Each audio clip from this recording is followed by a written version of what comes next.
to all of you online, so you can rewatch it if you would like. Or if you miss a class, you can watch the recording. So the evaluation for this course, if I'm not wrong, is the mid-semester would be for 20% or 20 marks. The end semester is for 60% or 60 marks, and then teacher's assessment is going to be for 20%. And in teacher's assessment, I will be either conducting quizzes. They're going to be online quizzes during the regular class sessions, or there would be assignments that would be where I would give a problem statement for you, and you would get at least 2 weeks of time to upload your answers. So there would be a total of 4 of these quizzes or assignments together, and each of them would be for 5%. So together it would make 20% for teacher's assessment. And each week we also have tutorial session. So for the tutorials, I'm going to hand out tutorial sheets with problems which are topic wise. And for example, if I give you a tutorial sheet this week, you would get solutions for those tutorials after 1 week or either after 2 weeks. So you would also get the solutions for tutorials. Now, I have sent you an email where I requested all of you to join this Google Classroom, because all the announcements or the lecture notes and also the lecture recordings will be posted on Google Classroom. So this would be a very convenient platform to communicate with you, and also to provide any updates related to the course. So the class code is here down below. It is 7SNQ3D3. So this has been already been sent to your email as well. So please check your email if you have not done so far.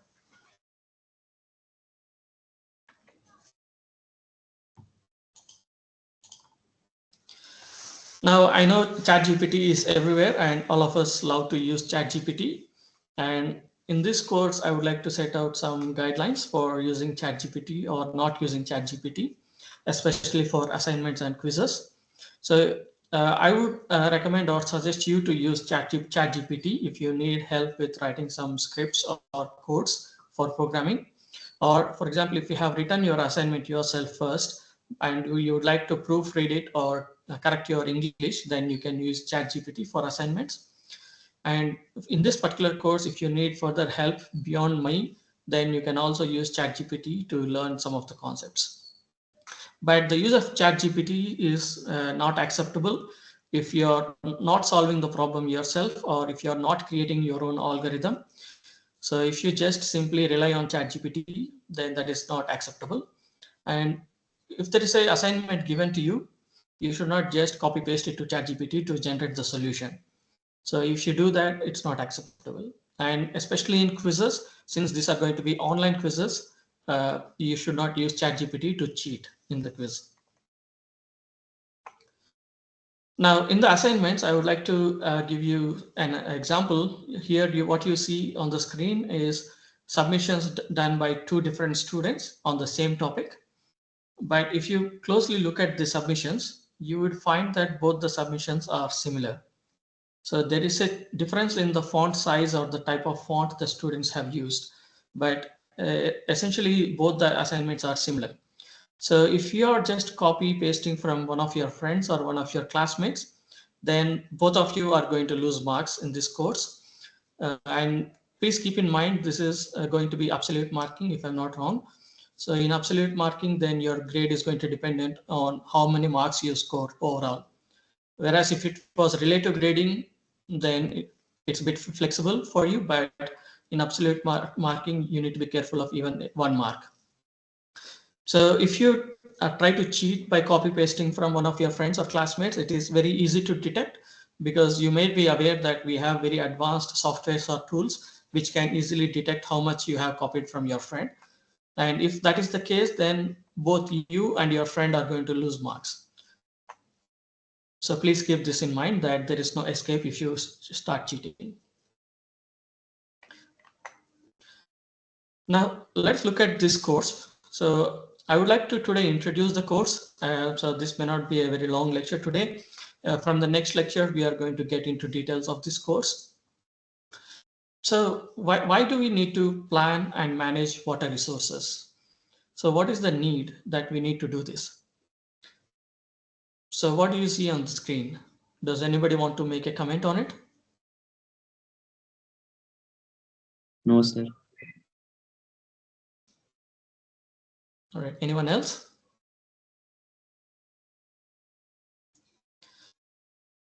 All right, so for example, we have many resources and water is one of them.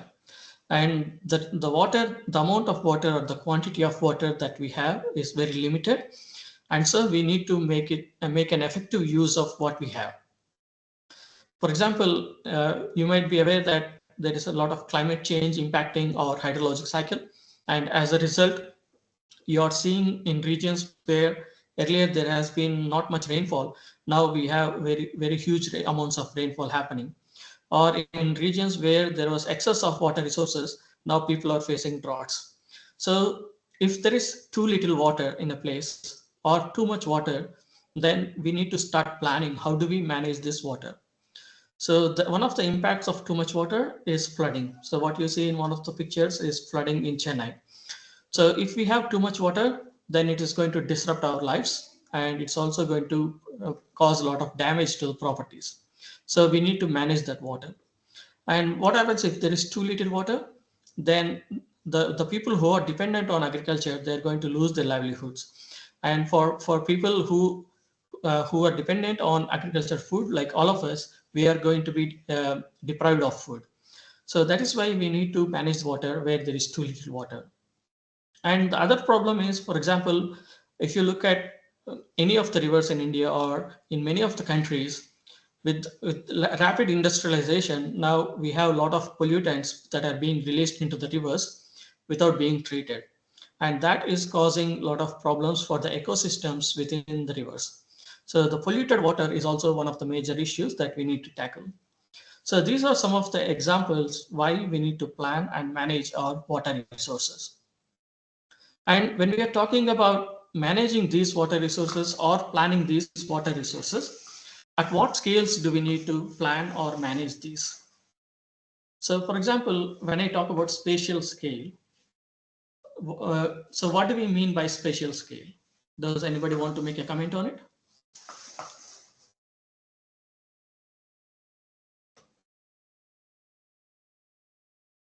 Good morning, sir. Sorry to interrupt you. Nonit speaking. Yes, please. Sir, someone is removing again, so it's quite difficult for us to join again. So, could you please make us attendee? So then no one will remove us. All right, sure. All right, just give I me a thought moment. initially that, but I think really someone is removing. Not in only me, but other student also facing the same issue. All right. Yes, remove. Okay, let me change it in the meeting options. Just give me a minute. Okay, sir. Okay.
All right, so I made all of you attendees, but whoever was doing removing people from the meeting, I think you need to grow up. So you're not a kid anymore. But anyways, so when we are talking about planning and managing these water resources, we are talking about the scales at which we need to plan these for. So when we mean by spatial scale, to what extent do we need to consider? For example, if I want to build a reservoir, to what extent do I need to consider, like in terms of the area? And temporal scale, to how many years in the past and how many years in the future do we need to consider? So the spatial scale, for example, for mostly in water resources management or planning, we would be looking at catchments or basin scale. And when we talk about temporal scale, then it depends on the project. For example, if it is a dam or a reservoir, then it is going to be for 50 years or 100 years. And you need to consider not only the present needs of water requirement, but you need to consider what are the future water demands for the region. And also you need to consider, for example, if there are floods in a region, then what are the future floods going to look like in the region and how do we plan for that? Or if there is a drought in the region, how are the droughts going to look like in the future and how do we plan for that? So in engineering hydrology, you might have studied about hydrographs, runoff, and flood estimations as well.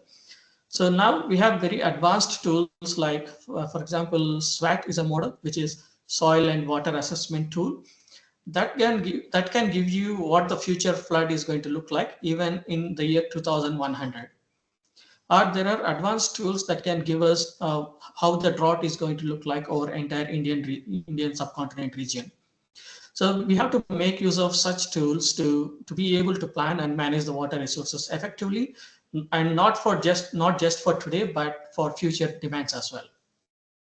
And when we are doing this management and planning, we need to keep in mind about sustainability. So sustainability is to make sure that the impact on ecosystems is very minimal.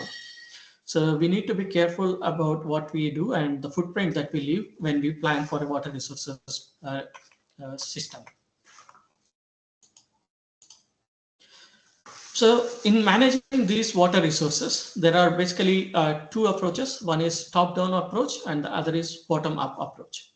So top-down approach has been historically done where, for example, a group of engineers, if they want to build a dam, then they would go to the field site, do some survey, come back to the office, do the design, and then hand it over to field engineers who would then implement the project. So there, the involvement from the public or the stakeholders like the local NGOs or the local public who are dependent on those resources, the involvement is going to be very minimal. And that has been done in the past. But now things are changing because people are becoming more and more aware of climate change and other aspects of the ecosystems. And so now what we are moving towards is bottom-up approach, where from the beginning stages itself or from the planning stage itself, we involve all the stakeholders. So it could be the local government and the local public who are dependent on the resources, the local NGOs who are operating in that region. So we start discussing with all those stakeholders to know what their requirements are. And we would also like to know what their expectations are from the project. So this is the bottom-up approach. Now, you may also have heard of integrated water resources management. So in integrated water resources management, what we are looking at is the development of the water resources project. But here we are also considering the economic and social welfare of the region, and we are not compromising the sustainability of vital ecosystems. So this is the concept of integrated water resources management. And whenever we plan for a water resources project, we need to take the approach of integrated water resources management. And these are the different criteria that we need to consider for making a management policy. For example, you need to consider the economic aspects, the environmental aspects, like what is going to be the impact on the local environment when you start a project, and what is going to be the impact on the ecosystems of the region, and what are the impacts on the health of the people and also the animals in the region, and socio-cultural aspects and practical aspects. So for example, you may have designed a beautiful and wonderful project on paper, but how feasible is it to implement on field? So you need to be practical also when you design a management a water resources project.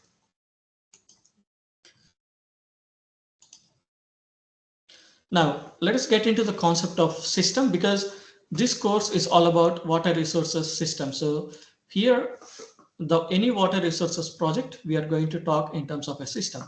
So what is a system? So a basic definition of a system that all of you may be aware is, for example, a PC or a desktop computer that all of you have. So in the desktop computer, how does it work? So we give some inputs, the processor makes some calculations or does the processing, and then it gives us some output. So that is the basic definition of a system, where it could be a device or a scheme, and we provide some inputs to it. And based on the processes that happen within the system, we get some outputs.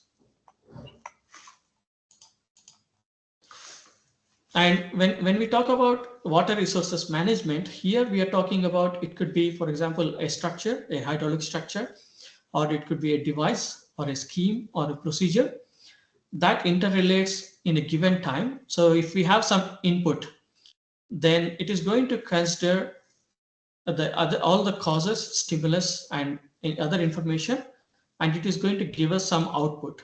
So we are giving an input for the structure or any device or a scheme, and the scheme is going to do some processing, and it is going to give us some output. So basically, this is a system. For example, let us say we have university. So MNIT is a university, and we have various departments. So if we consider the administration of MNIT, which is the central administration, then it requires inputs from all the departments. So all the departments are going to give some input to central administration. So based on the input from all the departments, the administration is going to do some processing, and it is going to give some output to all the departments. So this is a simple example of a system. Or when we talk about water resources, let us say we have a river basin, and where we have a mainstream or a river with some tributaries. So each of the tributary would be a subsystem, and combining all the tributaries and the river would be a system, because the river receives input from the tributaries, and then the output would be in the river. So we can consider river basin as a system. Or if, let us say, if we have a reservoir with a distribution network, so that is also a system. Now, when we are talking about water resources systems, so the elements of this could be either natural or artificial. So the natural elements could be like rivers that we see in general, lakes, and glaciers, which are not common everywhere, but they're common in the Himalayan region. Or the artificial elements, for example, we have reservoirs all over India, or we have barrages, weirs, and canal systems. So you might have studied design of canal systems in your previous semester. And hydroelectric power plants, you are going to study it in this semester in water resources engineering too. So all of these could be elements of water resource system, and these could be natural or artificial. Now, if we want to classify the types of systems, first could be a simple system or a complex system. So earlier we have seen example of a system where we have a river basin. So a river basin would consist of the river and its tributaries. So as I said, tributaries are the subsystems. So each tributary is a subsystem, or each tributary would be a simple system. Whereas all the tributaries joining the river, that would make it a complex system. So we have a simple system, which could be a tributary, and then complex system is the whole river itself, along with its tributaries. And then we have linear and non-linear systems. So we are talking about some input that we are giving to the system and some output that we expect from the system. So if the output is linearly dependent on the input, so then it becomes a linear system. Whereas if the output is not linearly dependent and it is non-linear, then the system is going to be non-linear system. For example, a linear system is a unit hydrograph. So unit hydrograph is dependent on the runoff, and it is going to be a linear system. Whereas a watershed, for example, the amount of rainfall and the amount of runoff that we expect from a river basin, they are not linearly related. So because of the various processes that are involved. So once precipitation takes place, there is infiltration, evaporation, and some storages and other losses. And finally, whatever is the remaining amount, you would get into runoff. So the relationship between rainfall and runoff is not so simple. And so this is a non-linear system. Now, we also have time variant and time invariant systems. For example, if the output is not varying with time, then it is time invariant system. Whereas if the output is varying with time, then it becomes a time variant system. And we also have continuous, discrete and quantized systems. So a continuous system is where the output is continuously changing. Whereas in a discrete system, the output is changing at regular intervals. And in quantized systems, the output is changing at some random intervals. So depending on at what intervals the outputs are changing, we can also classify the systems as continuous, discrete, and quantized systems. So far to recap, we have seen what is a system and what are the different types of systems and some examples of systems. Now, moving forward, we are going to look at some techniques of systems analysis. And what do we mean by systems analysis? So in particularly to water resources, what we mean by systems analysis is, for example, if I know what is a precipitation happening over a region, and I want to get what is the output in that, the output is going to be the runoff. So how do I get this runoff? So to get the runoff, I need to do some analysis. So this analysis is nothing but a rational approach for arriving at the management decision. So for example, if we have a reservoir, and if I want to operate this reservoir, then to operate the reservoir, there has to be a plan. And you cannot randomly release the gates and you cannot randomly release water to the downstream. There has to be a plan based on which you open the gates at either regular intervals or irregular intervals. And the amount of water that you release should also be monitored. So to arrive at that decision of opening the reservoir gates, we would take a rational approach. So you would consider what are the inputs required for operation and what are the consequences of operating a reservoir. And based on both the inputs and the expected outputs, you would come up with a management decision. And this should be based on the systematic and efficient organization and analysis of relevant information. And what do we mean by this? So first is we collect all the relevant information. For example, when we are talking about water resources, precipitation is one of the major information that is required. So you collect information on precipitation, and then you do some analysis on what is going to be the runoff, or you can also do flood routing.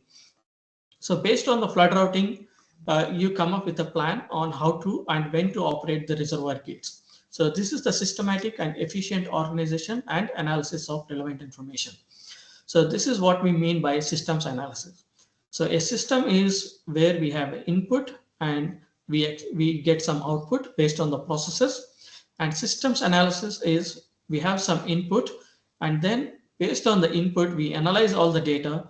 We do some processing like doing some calculations of flood routing, and then we come up with output or the decision plan.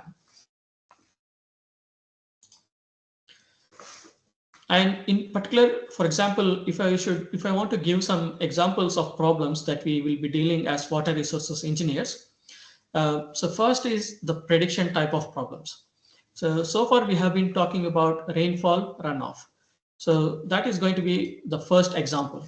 So let us say if I know what is some rainfall happening over the region, the output that I require is the runoff. So the prediction that I want to make is about the runoff. So how much runoff can I expect at a particular point based on the input given, which is the rainfall. So this is the prediction type of problem.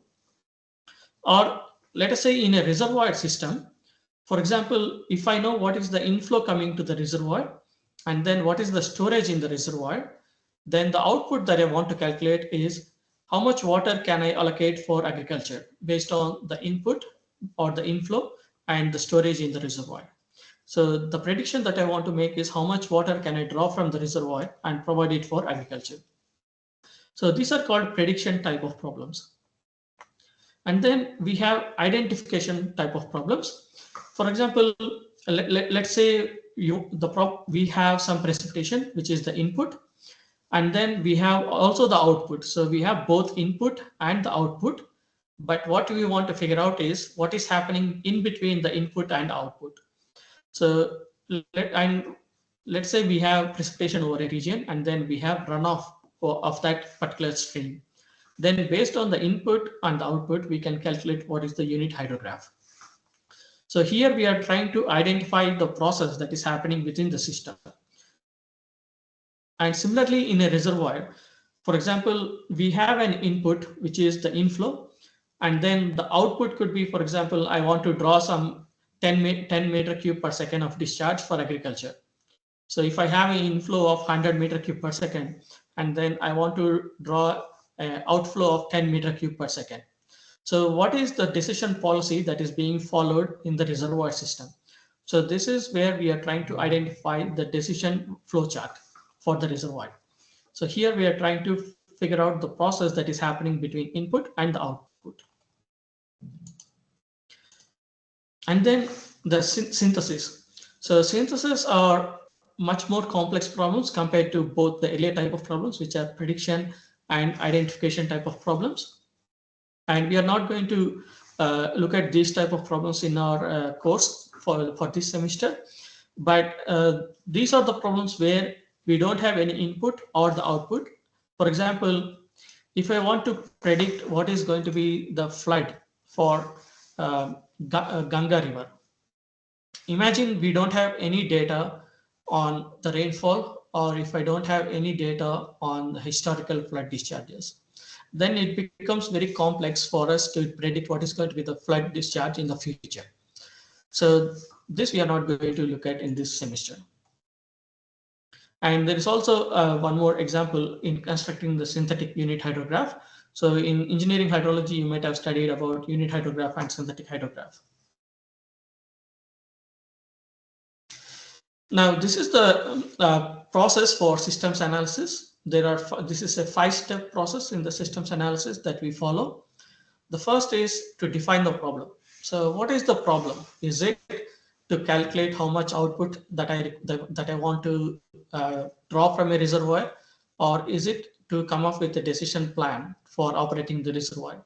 So the first is to identify the problem.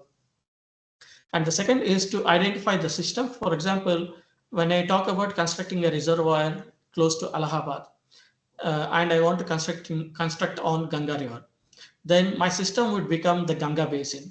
So Ganga Basin is going to be my system. And then I need to look at the different elements. So for example, what are the tributaries in the river? And what are the small weirs or canals that are constructed from the river? And what are the hydraulic structures along the river? So all of these would become the elements of the system. And then we need to define the system objectives and constraints. So this is like setting some rules. For example, if I want to operate a reservoir, and if I say a condition that at any given time, you cannot withdraw more than 20 meter cube per second. So that is the condition that I have for the reservoir. So here you're defining what are the limitations for this system. Now, once we gather all the information, all the inputs required for analyzing the system, and we have also defined the problem, then you need to consider the different aspects of the problem. For example, political aspects, economical aspects, and then the legal constraints. And how do we consider all of these, and also sustainability, which is also very important. And how do we consider all of these and then come up with a management plan? So, and then we have to come up with a number of alternatives. And when we have a number of alternatives, based on these alternatives, we come up with the most suitable alternative. So it's not always we come up with a single solution.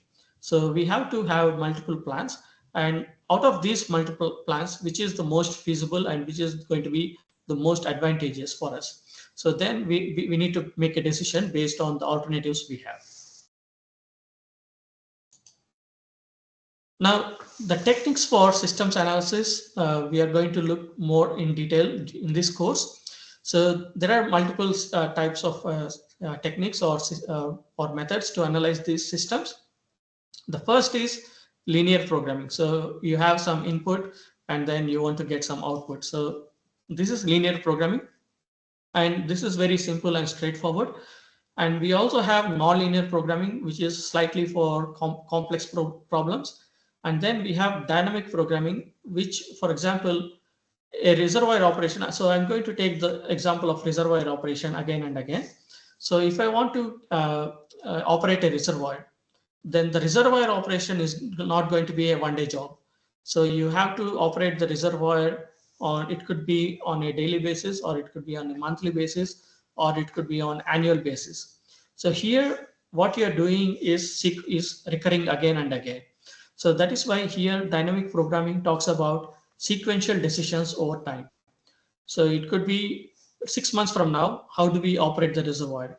Or one year from now, how do we operate the reservoir? Or it could be even 10 years from now, how should we operate the reservoir? So this is the sequential decisions over time. So that is where we are going to use dynamic programming. So in this course, we are going to look in detail about linear programming and dynamic programming. And if time permits, we will also look at nonlinear programming. There are some other techniques as well, which are simulations using numerical models, which are available nowadays. And you might be aware of machine learning, which is buzzword nowadays. So artificial neural networks is one of the machine learning techniques, and there is also fuzzy logic. So we are not going to look in details of all these three methods in this course, but if we have time, then we might take a look at these as well. So this is an introduction to the course about what is water resources management and planning, and putting this in the context of systems and systems analysis, and what we are going to learn during this semester. So this brings me to the end of PowerPoint for today. If there are any questions, I am happy to take the questions now.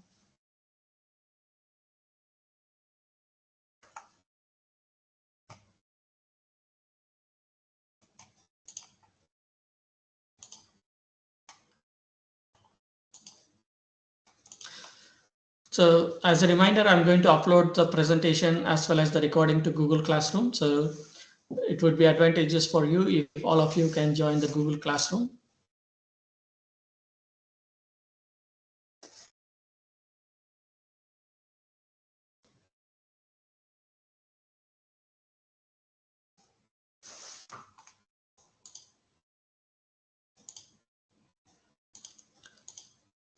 All right, so if there are no questions, then I'll close the session for today.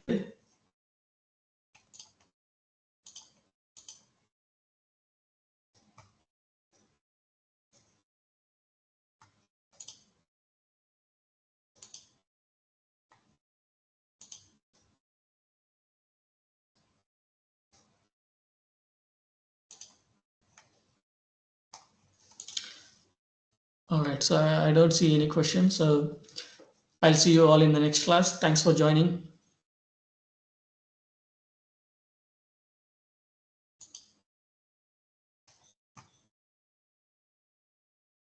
I'm going to end the meeting now. Bye.